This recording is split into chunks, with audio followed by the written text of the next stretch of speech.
যুক্তরাষ্ট্রের president Donald Trump ও রুশ president Vladimir পুতিনের মধ্যে হাঙ্গেরিতে পরিকল্পিত বৈঠক স্থগিতের ঘোষণার পরপরই রাশিয়া পারমাণবিক অস্ত্র নিয়ে একটি বড় ধরনের সামরিক মহড়া চালিয়েছে। ক্রেমলিনের প্রকাশিত এক ভিডিওতে দেখা যায় রাশিয়ার সেনাবাহিনীর chief of general staff general Valery Gerasimov president পুতিনকে মহড়ার অগ্রগতি সম্পর্কে রিপোর্ট দিচ্ছেন।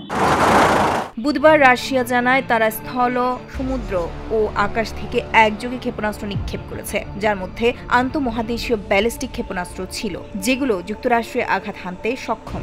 আরও শক্তি জাহির করতে রাশিয়ার প্রতিরক্ষা মন্ত্রণালয় জানিয়েছে তাদের দীর্ঘ পাল্লার Tu-22M3 কৌশলগত বোমারু বিমানগুলো ব্যালিস্টিক সাগরের ওপরের আকাশে উড়েছে।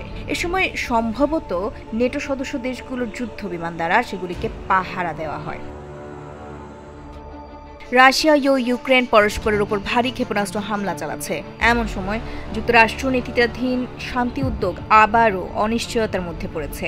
গত সপ্তাহে ট্রাম্প ও পুতিন ফোনে কথা বলে শিগগিরই হাঙ্গেরিতে বৈঠকের ঘোষণা দিলেও সোমবার দুই দেশের শীর্ষ কূটনীতিকের ফোন আলাপের পরপরই হোয়াইট হাউস জানায় আপাতত ট্রাম্প পুতিন বৈঠকের কোনো পরিকল্পনা নেই।